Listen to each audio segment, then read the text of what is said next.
Welcome, Dr. James Beckett, Sports Card Insights. I've been hearing this so much, buy the card, not the holder, when in reality, I think it's a lot more complicated than that. Certainly, if something is a 10 or a 9.5 or whatever, you want to have confidence in the grade.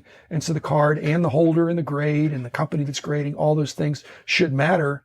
But I'm in agreement. If you're in doubt, if you think a card is overgraded or undergraded for that matter, you need to be careful with number one, buy the card more so than buying the holder. It's wonderful when it's congruent, when it lines up and it's the same. But before I get going too far, thanks sponsors, Topps Panini Upper Deck, Heritage Auctions, Huggins Scott Auctions, Mike Stadium Sports Cards, Burbank Sports Cards, Beckett.com and Beckett Media and ComC.com. So buy the card, look at the card, you're at a show or you're contemplating making a purchase. For sake of argument, let's talk about an O-Pee-Chee Gretzky rookie card. So very expensive card. Clearly you want to buy the card, not the holder. Now, if it's a PSA 10 holder or a BGS 9.5, you're going to pay $1 million or more. So we're saying buy the card, not the holder. Depending on your budget, you want to get the best card or the best experience, or you want to make a wise purchase. As Jeremy Murray says, buy wisely. What does wisely mean? It does mean buying the card, looking at the card. You would say, wait a minute, if it's undergraded, why would I worry about that? You might worry about that when you go to resell it. If you want to resell it and somebody does scrutinize, and I believe as the years increase, there will be further technology for being able to evaluate the condition of the card inside the slab, as scanning technology and other kinds of artificial intelligence keeps improving. So be careful. If it's overgraded, if it's undergraded, again, if you're buying the card, you're trying to negotiate a price based on that.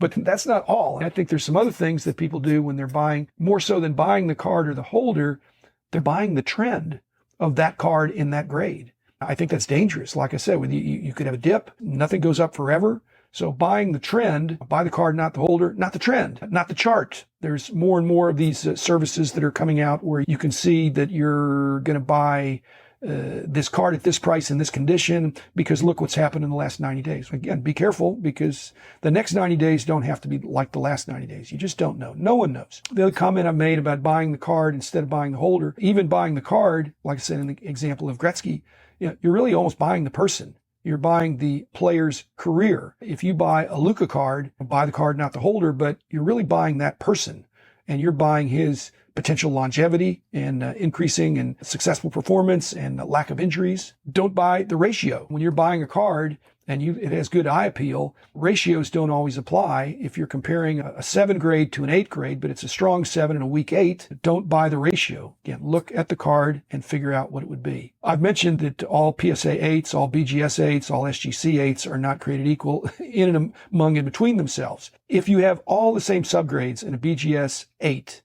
every subgrade in the same order is the same, maybe that's fungible.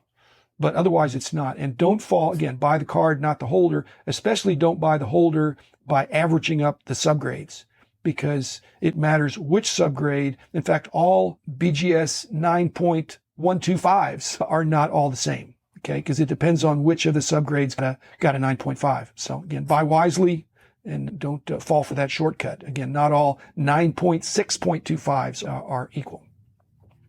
Another aspect that I haven't heard in buying the card, not the holder, is there's actually an aspect, especially, and this comes up with the Gretzky O-Pee-Chee rookie, is that you could buy a reprint.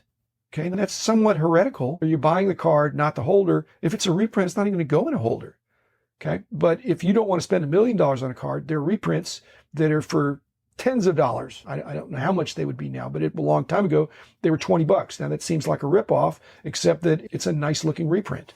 And in fact, Topps and O-Pee-Chee, or at least Topps, has done reprinted 7980 O-Pee-Chee Gretzky's as part of some of their blast from the past type things. But an illegal reprint would be a buy the card, not thinking it's a good investment, but you'd have a picture of the card. So whether it be counterfeit, buying an altered card, okay, that's not going to be in a holder either unless it's authentic. And there are some authentic cards that at a glance look they look like 10s because they were a good looking card and they either got shaved or colored in.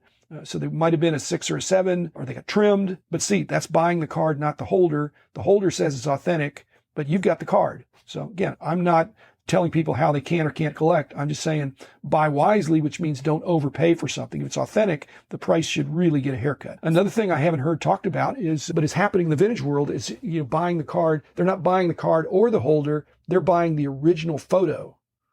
We've also seen situations where they're not buying the card or the holder, although they may have those. They're buying an artistic version.